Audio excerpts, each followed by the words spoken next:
Welcome back, my friends, to another episode of TFT Hyperroll with Artark. Today's episode is brought to you by this channel. So hit the subscribe button, like, comment, do things that helps the YouTube algorithm so the channel can grow, and maybe one day a video will be brought to you by some gaming company that does something that matters. Like Santa Monica Studios, God of War Ragnarok, I'd do that one for free. Hey, I just did it. It's an awesome game. You got to try it out. Anyway, with that said, let's get started. Now, I have made no secret out of the fact that Threats is one of my favorite comps to play. Not necessarily for climbing, but as far as playing, yeah, I really like playing this comp, so I look for any excuse to do it. A threat out of the NPC round in Living Forge, yeah, that's a pretty good excuse, because the items that come out of Living Forge are going to be key for threat champions. For example, Rammus is a tank. The Visage is a tank item. Tank meet tank. Now, the inevitable battle that you face with threats is getting to stage 5. You're not often going to win early because you don't necessarily want to roll down to 2-star champions, but if you get the right items early and you get lucky and get a 2-star and some synergy, you might just be able to squeak some out. When I see a spatula, I usually pick it up in the everlasting hope that I'm going to find another spatula so I can make a tactician's crown. Now, with other comps, you would likely also be able to make some synergies, but if you're going threats, that's unlikely unless you really craft your final champion perfectly. And my general strategy is to pick up things here and there, like a Grab to Lee Sin or Renekton, just in case I can end up 2-starring them so that they can hold the team together while I'm trying to get up to stage 5 with as little bleeding as possible, but I expect to bleed. And I went a little cuckoo for a moment because I got an early Kaisa and I had 2-star Ashe and I already had the Vayne, and I thought it might be interesting to try to do a threat frontline with a recon backline, and started rolling to see if I could find an Ezreal or maybe fill out the Kaisa a little bit more, but it wasn't the best idea. Now, if you're even thinking of going threats, Loaded Die is your best friend, because it will only give you threat champions. That is all that will come up. So if you're thinking that way and you see a loaded dice, grab it.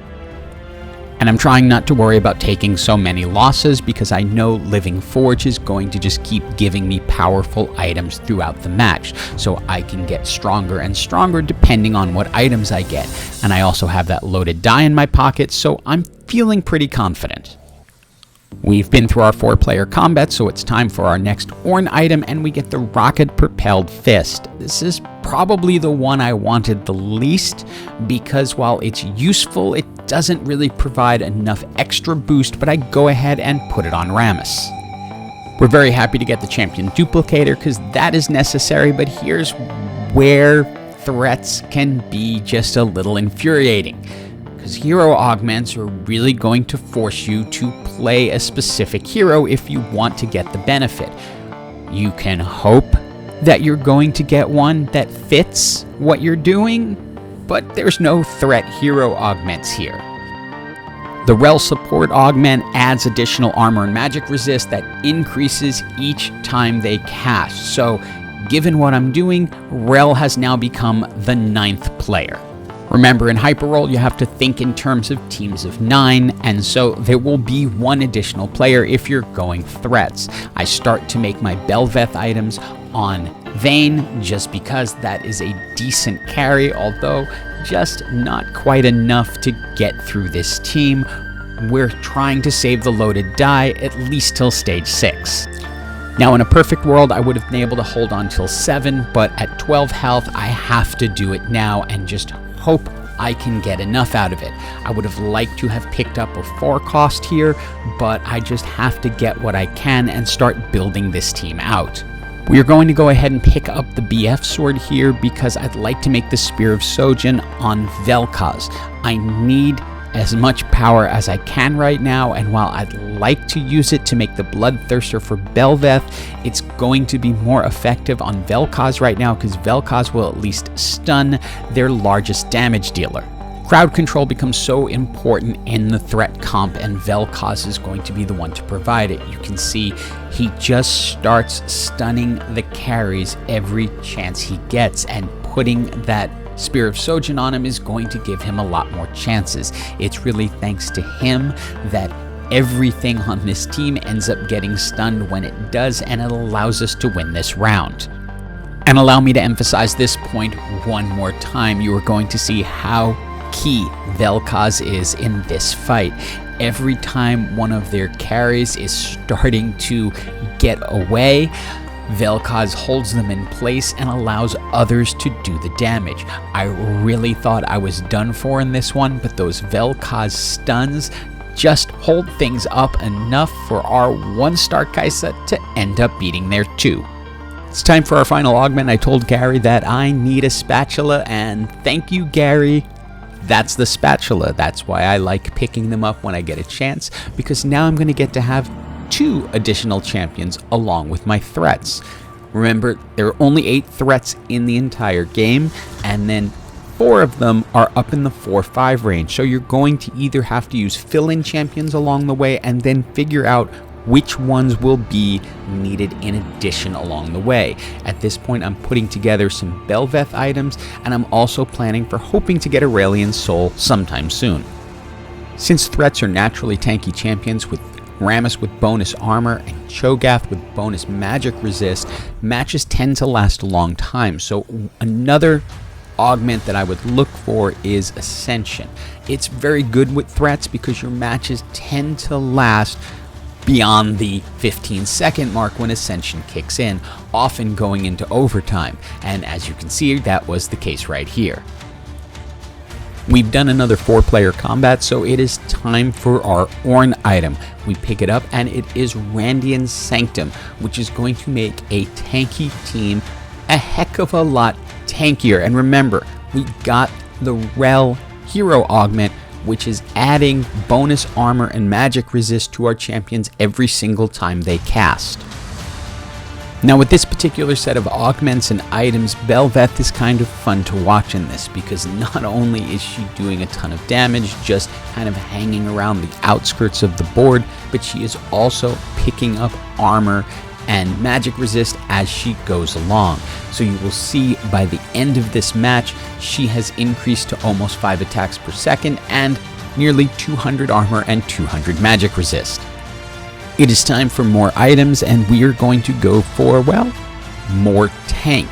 We are very close to a lot of gold champions. We have a champion duplicator, and we also have some items sitting on the bench that we just haven't made use of yet, just because we're doing well right now, and I'm not 100% sure how we're going to use them or if we're going to reforge them. We roll through, we still haven't picked up Aurelian Soul, and so that's kind of slowing us down just a little bit, because I'd love to get some AP items. But if I remembered right, the Forecaster was a health shield, so now, and it is, you can add a little bit more shielding to these champions. We finally remember to open up the anvil and grab the Rabadon's Death Cap. This is in anticipation of ever getting Aurelian Soul onto this team. Right now we are just playing a ton of fill-in since we don't have Aurelian Soul, Fiddle, or Urgot. I wouldn't necessarily expect to have Fiddle and Urgot by now, but in 8-2 I'm expecting Aurelian Soul. With another Janna in the shop, we decide to officially make her part of the team, give her a Morellonomicon, which is a really good item for her since her wind is going to go and infect a lot of people and thus set them on fire. It's also going to reduce opposing teams' healing, and with the health shield, it just fits into our tanky concept perfectly. And with that victory, we are into the top 4. It's time for our penultimate item choice, and why not make the team a little bit tankier with a Sunfire Cape? That will complete Cho'gath off.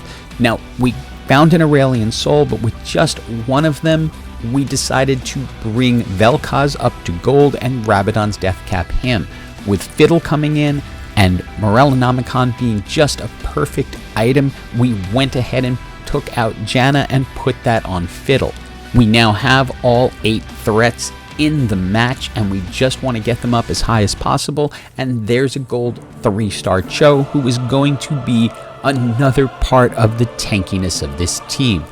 This is the person who has not lost the entire match. They are running a very strong laser comp with a Yasuo hero augment, likely the Omnivamp one.